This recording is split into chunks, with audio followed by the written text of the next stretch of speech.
Awesome.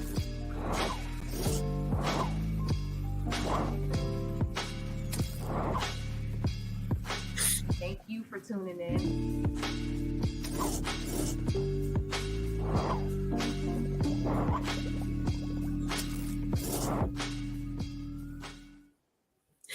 Hey, what's up, Hello News family? Welcome to another episode of Can We Talk, our podcast where we talk to dope people in the community doing dope things. And today is no different. Today is a special edition of the podcast because we are honoring and highlighting the Black Achievers Awards honorees presented by Jack Daniels. We want to give a special shout out and a special, thank you to Jack Daniels for being a corporate sponsor, for being someone who wants to highlight Black people in our community and celebrate Black History Month. Today, we have a very special guest who is no stranger to Hello News, but she is well-deserving of this honor. Let's bring to the show Miss Ashley Gantt. Well, no, let's put some respect on her name. Representative Ashley Gantt. Hey, what's up? Hi. Hey, y'all. Hey, welcome back. Thank you. I'm proud and honored to be back. Thank you for having me back. Of course. Look, the last time we saw you, you were campaigning and then you won. Like, there was no doubt, but it's like that Black girl magic, that confidence that you had. It was just like, man, and the way you came in, like, it's amazing. And glad to see some young Black millennial woman blood, Carroll City blood on in Tallahassee. So how's it been going? Yeah, last time I was here, it was campaigning right after I won. So everything had not sank in yet. I was sworn in November, and I just got back home late last night for the end of our committee weeks. And so I can just explain the process because I think it's important for people to understand the process. But I am exhausted already. I'm tired, but the last 2 months, I've learned a tremendous amount. And I always think outside of the box. So it definitely has inspired me to continue to think outside the box and to create new and innovative ways to get people involved in the process, because people need to realize every single part of the government affects your life. Mm-hmm. The side of the road you drive on, to where you can live, to how much you make, to how much funding your kids get for their schools, if there's going to be funding for the schools in general. So all of these things impact us on different levels. And so I just want people to really understand that. No, and I love that. And we were talking offline before we began, like how much I really enjoy like seeing your graphics, the updates that you do on social media, and how you're like using technology to engage with your constituents, especially, younger demographics. And so you can already see the change from you to the former person position on how you're like so dedicated to making sure we understand that process, because that's a really big part of it. Yes. So I'm all about communication, direct communication, open communication. If I don't know something, I don't know it, but I say what I mean what I say. So I want to be very transparent. And the theme of my first tenure as state rep is engage, educate, empower. When I engage with conversations and getting the information out, I provide that education piece. I provide the know-how, the how-to. If I don't know, I know someone that knows. And now I have the position and the power really to ask people to do something and it'll get done.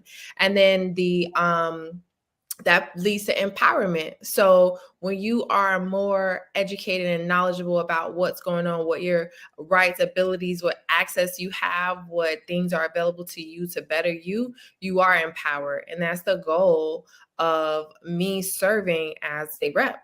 I want to empower my community. And my district is the heart of Miami. So from downtown, Overtown, Allapattah, Liberty City, Brownsville, unincorporated Dade, which is West Little River, Westview, all the way to Opelika. These are some really beautiful areas, beautiful homes, beautiful real estate, and other people outside of our community sees that. And what I know in general in life, and what I've definitely learned and what's been solidified in this process, is we coming in on the back end of plans that's been made decades ago. That part. So if we come in on the back end, we have to be organized, we have to be strategic, we have to be unified, and we have to have a goal that is not just for us, but for the next 2 generations. And then just on a very basic level, millennials who do go to school, get, these degrees, and even the ones that stay home and open their own businesses and are successful entrepreneurs, like, come back to our communities, y'all. We like come back, buy homes, and not just as investment properties, but come back and you be that new voice. You be the new Gwen Cherry, the new Dr. Pinkney, the new Ms. Dawkins, like all of these, prolific leaders that we know about, that we see streets named after and everything. They were in the community. And so we can't just be on the outside like, oh man, I used to live there. It's changed so much. We got to be in it. And so it's a lot of development that can happen, and I want our community to be part of that development. And there are people in our community who are doing it, right? That are millennials, like Janae at Upper T, like Keon from the Urban.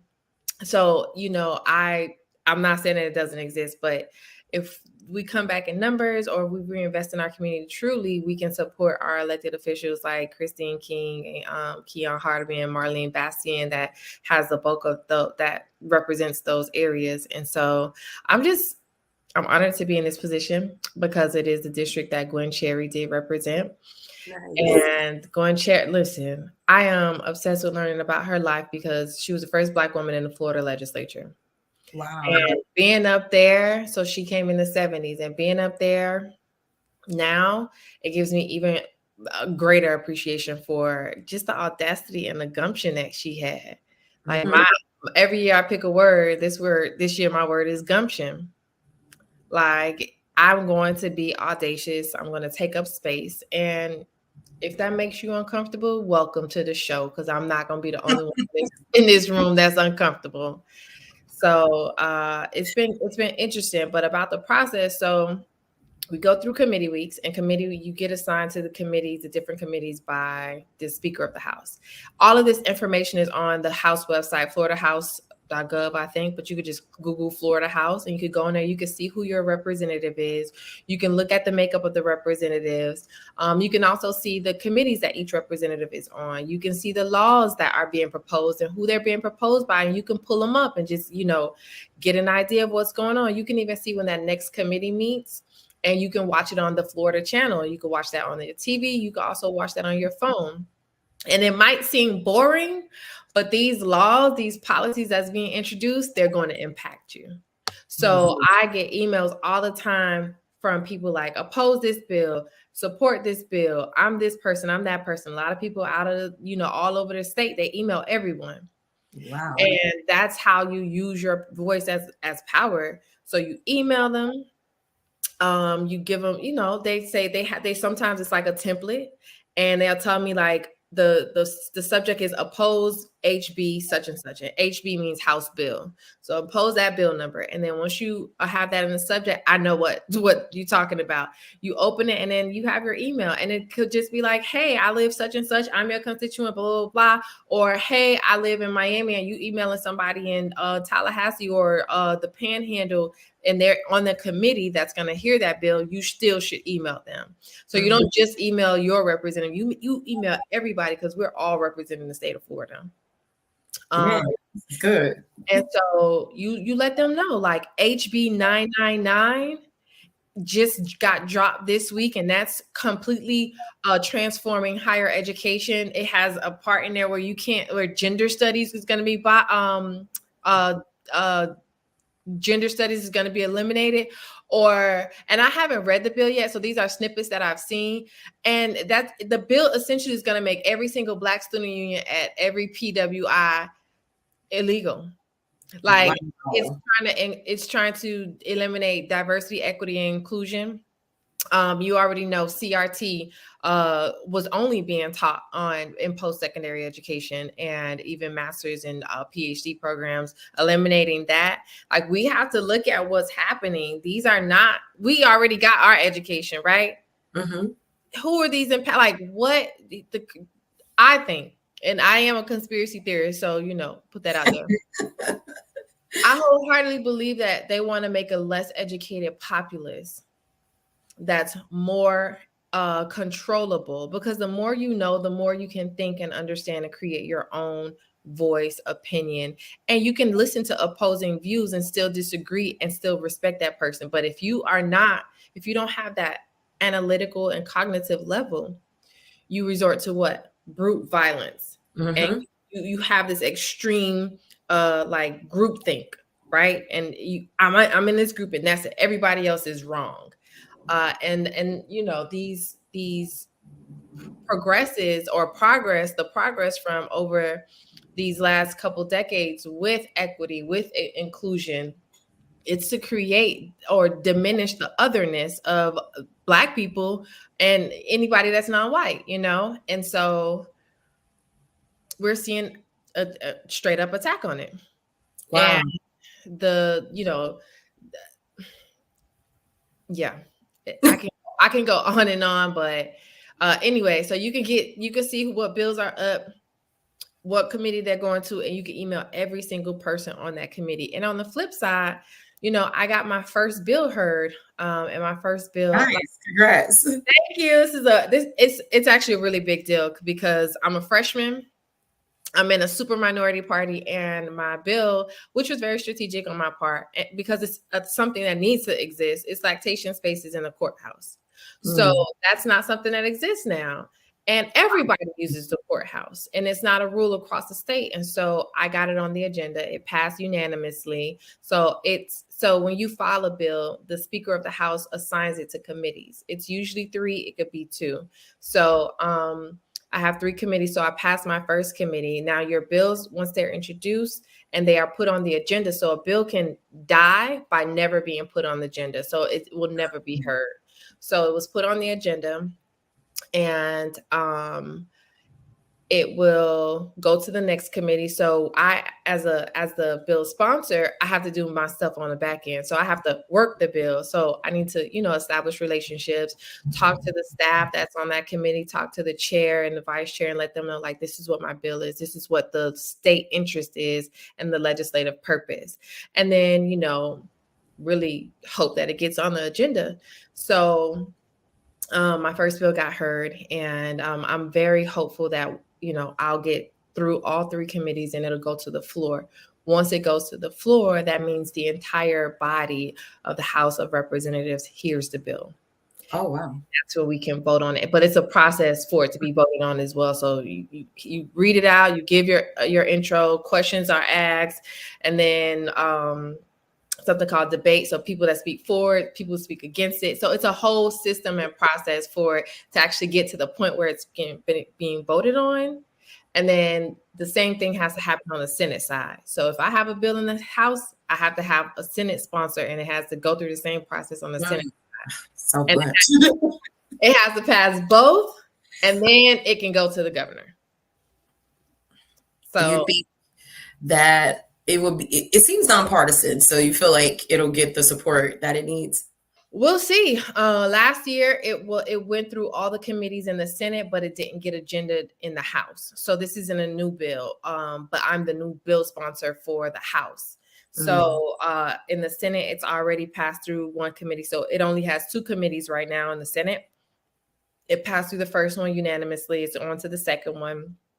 And so I have to get through my 2 bills for it to be slated to be heard on the floor.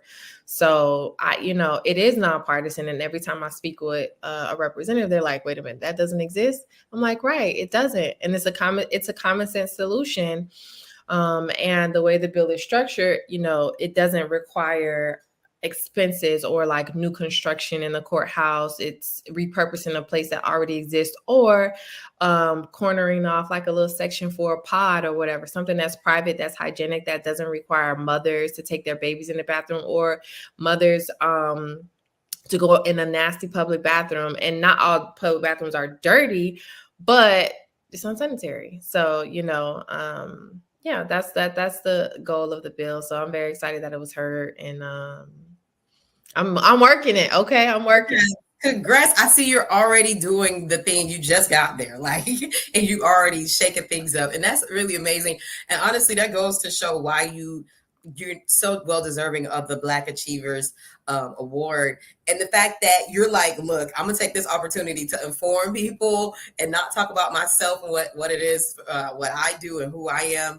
I think that just goes to show why you're so well deserving of this award. But I do want to give you the opportunity to share with people about yourself, just in case they may not know or they didn't catch our first interview, because it is about you. And I want to celebrate you and give you this highlight as well. But thank you for dropping those gems. And that's why I let you go, because I feel like people need to know that information. You gave us the education on how that process works. But I definitely want to know about you and your upbringing, and what was some significant moments in your life that really defined the woman that you are today. So I know you're from Carol City. Tell us about your upbringing and what that was like. So I'm a Miami girl, born and raised, and I grew up in like West Little River and Miami Shores. And I am a Carol City girl, Carol City Chief, class of 2003. Actually, this year is my 20th year. Reunion. Yes, girl. Wow. So I was a dancer growing up. I am, my mom has 4 kids. I got 3 older brothers, and then it's me, baby girl and only girl. And I'm the favorite, I'm not ashamed to say that. And then I have a little brother and a little sister from my dad. I was a teacher, so I came back and I taught at Carol City. I'm a Gator, go Gators. Okay. And I am now an attorney. I have my own law firm, Gantt Legacy Law, and that has been such a labor of love because I believe in legacy.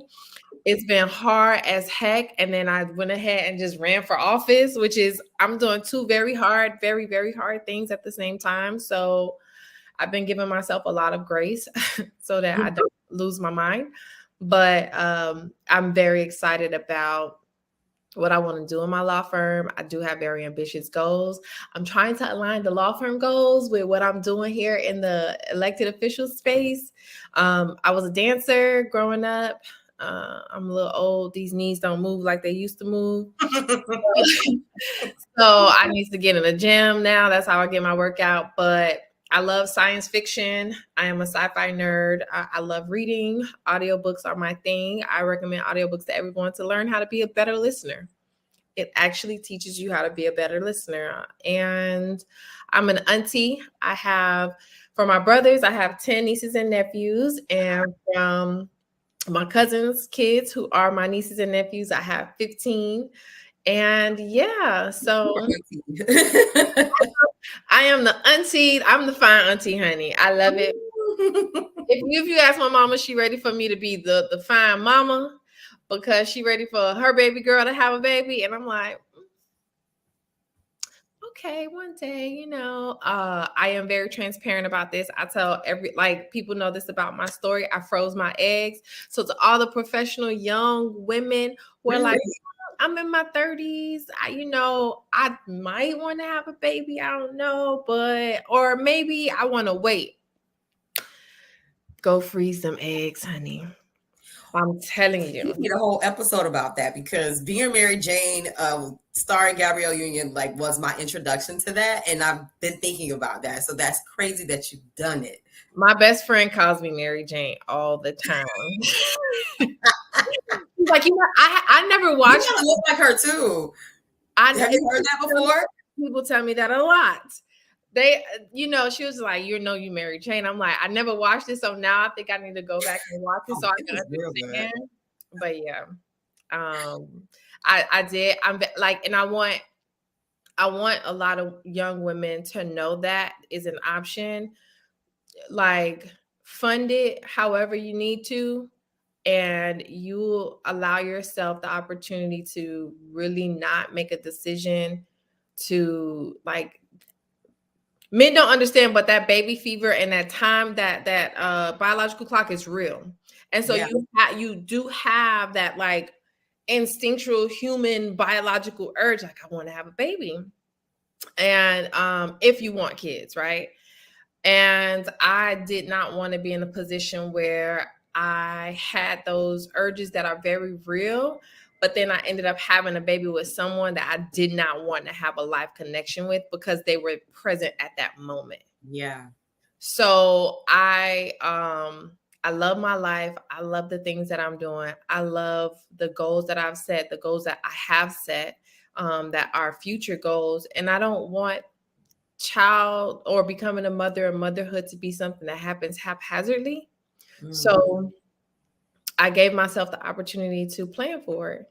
And I don't know what's going to happen. And I'm very understanding that I don't have control. Like, I take life as it comes, and I know that everything is for a purpose and a reason. But I can make good decisions to put myself in a position. So I'll be 38 in April. Oh, wow. You look all 25. I'll be 38, and I've been saying since I was like 35 that, okay, when I turn 38, I'll be open, like I'll entertain the thought of having kids, but I ain't got no man. So, so I'm like, okay, let me just chill on this, and literally chill. So that's why my eggs are frozen in the freezer in the facility. But I am so happy that I documented the process. Once I get some time, it'll probably be this summer. I'm gonna actually like put the videos up that I did, show the pictures of me. Please share that with us. That's a great story. I'm definitely going to, because it was a very interesting process, and it's something that a lot of women should think about. Like, and I tell younger women, think about it in your early 30s. That's actually the ideal time. And, when I was in my 20s, some of my older sorority sisters, when I was living in Mississippi, they told me I was baby sister to them. They were like late 20s. They were just turning 30, and I was 22. So I just thought the world of them. And it was like, baby girl, baby sister, give your 20s to yourself.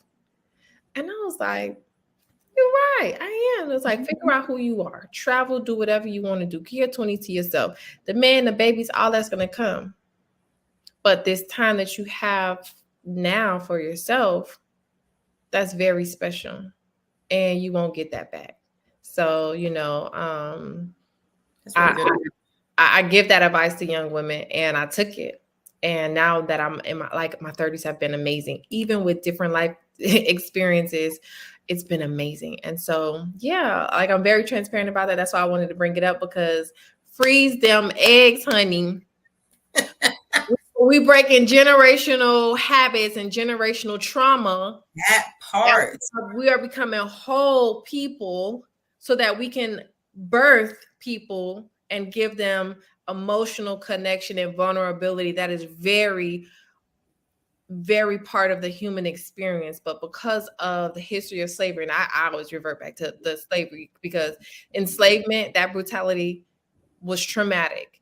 And our ancestors didn't have the ability to be in the space of healing. So we have that privilege and honor to heal, and we don't have to live in survival mechanisms or with survival ways. Like, we don't have to. We can be healed. We can be vulnerable. We can cry, and that is not weakness. And it's a process. Like, listen, it was hard, and it's still hard, because you do have to combat those. You got to be strong. No, you don't. You know what's strong? Saying that you are not okay and taking time to rest. This is good. You see, you look at you. You still are giving people the gems. I am going to allow you the opportunity to tell people why you got into politics. What was that aha moment for you? Please believe I'm loving all of this. I'm like, these are all, you're giving me ideas for different segments or different stories. So we definitely got to come back and have a conversation. And find out the time, I'm going to give it to you. I promise you. So it was anger.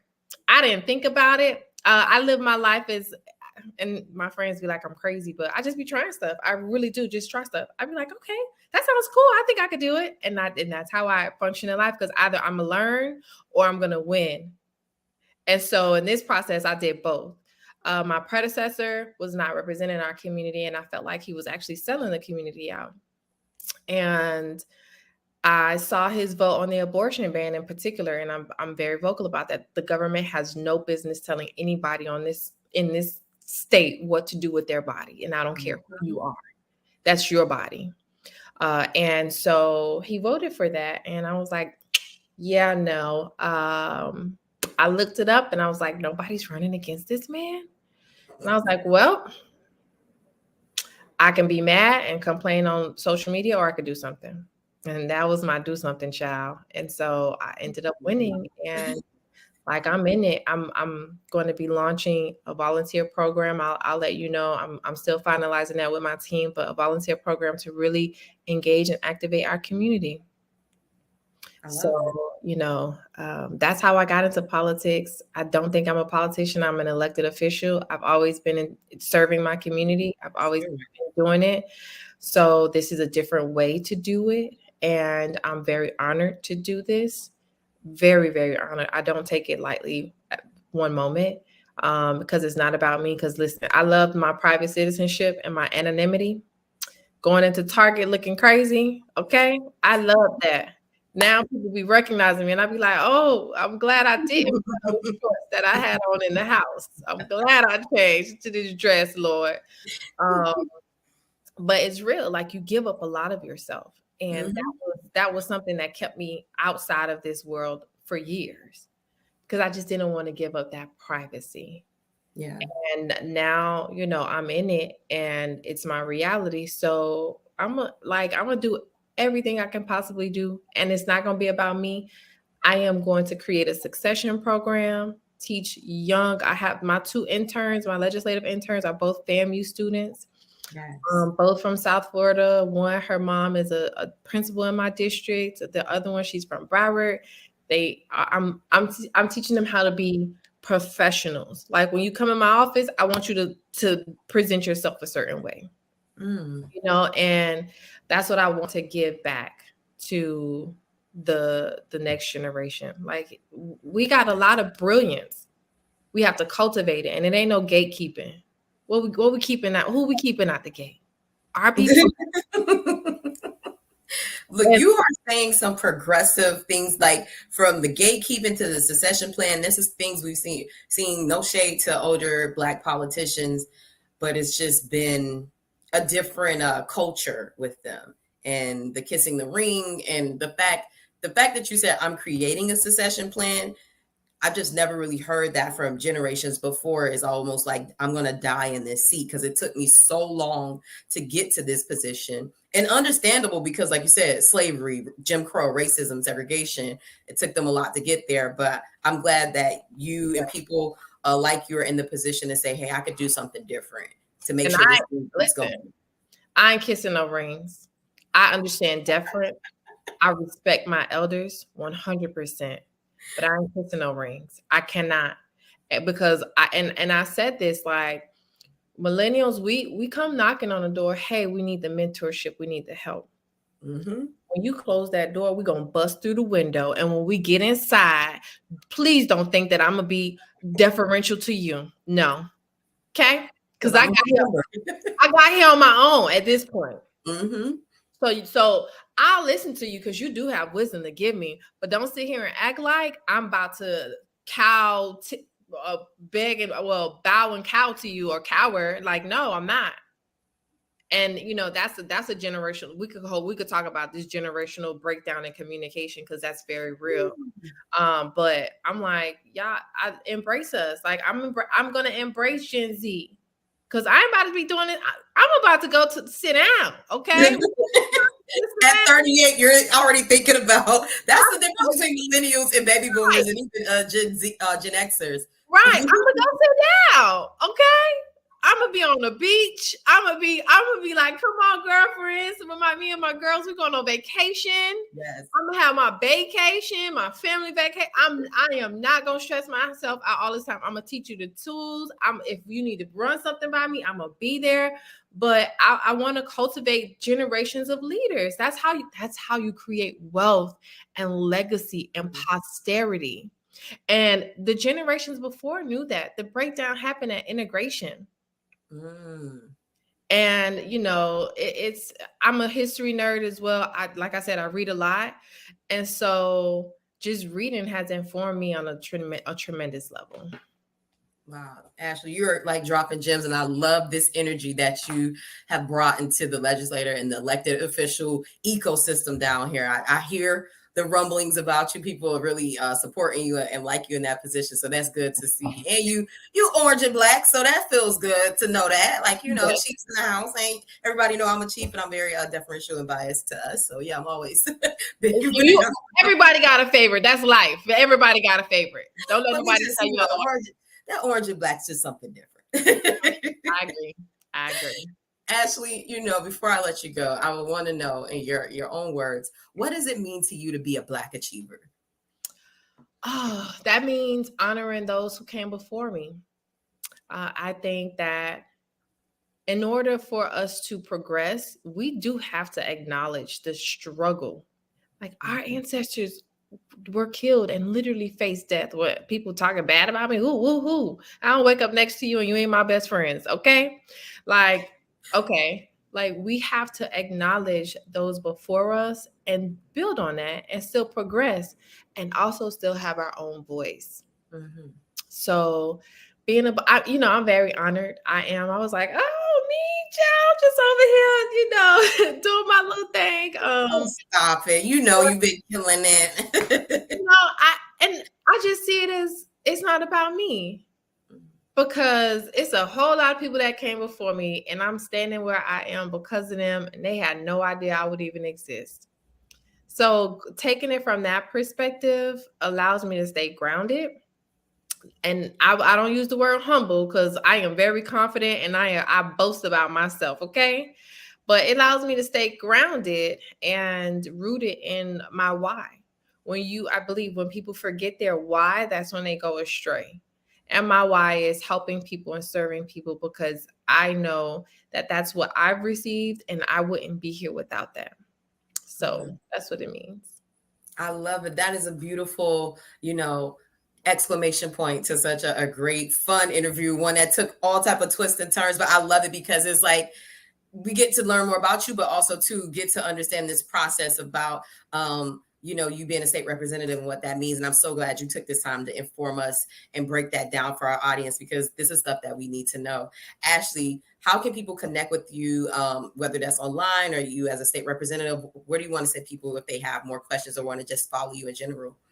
Well, for state representative, they can find me and contact my state representative on the House website. Also, my social media, Gantt for Florida, Gantt. There's no R, Gantt FOR Florida on Facebook and Instagram. I check those. My team checks those as well. So don't be in my DMs being crazy, people. But you can DM me or you can email me. My house email is hd109@myfloridahouse.gov, all spelled out, myfloridahouse.gov.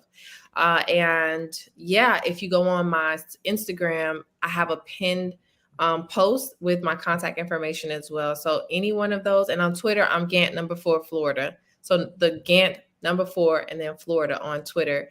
And that's how you can connect with me. I'll be in Tallahassee. So next week, Saturday, I'll have a town hall at the Joseph Caleb Center. I'll be posting that information. And then the very next day, I will be going to Tallahassee. And I'll be in Tallahassee for March all the way until May for session. So I won't be back home. I'm gonna miss my bed, but I'll be up there, hopefully getting laws passed that are helpful. Definitely fighting against laws. There was one that I was in a 5-hour hearing yesterday for. Wow. That we talked about before we started, but it's a very bad bill. It's a horrific bill. And so I'll be dropping those little, nuggets and everything. I'll definitely be doing Zoom check-ins during session.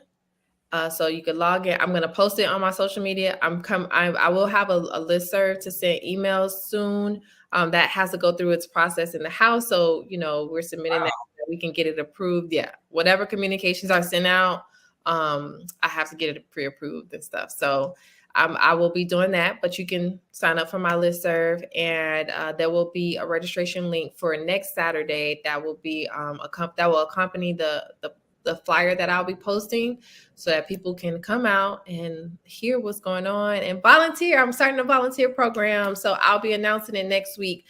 All hands on deck. It's the village concept that I believe in, so it's the village that's going to get us through this craziness. It's about to get real. It's crazy. It's getting crazier. Trust me.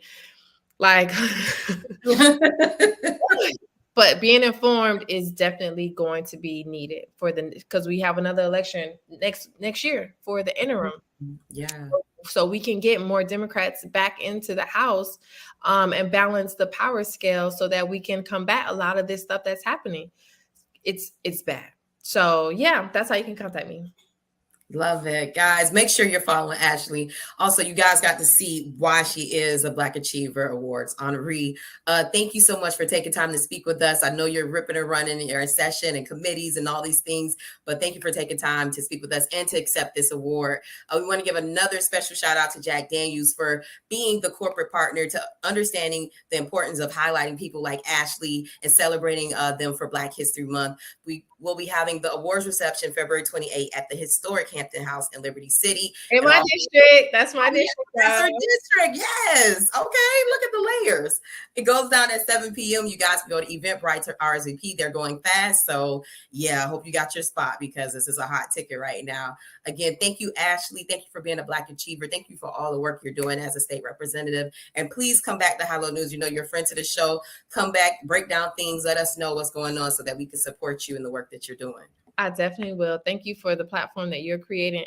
Listen, I know entrepreneurship is not easy, but you are doing it. And however I can highlight and amplify you, I will. So I'm very proud of you. From a Black woman to another Black woman, keep doing your thing. And even in the face of criticism, they talked about Jesus. That's what my grandma always used to say. So I'm very proud of you, and thank you for creating this platform. It's very needed. Oh man, thank you. I really appreciate that. The feeling is mutual.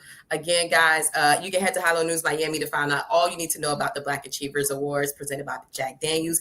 Head to hellonewsmiami.com. Guys, it's been another great episode of Can We Talk? We'll see y'all next time. Thank you again, Ashley. Peace. Bye, y'all. Bye.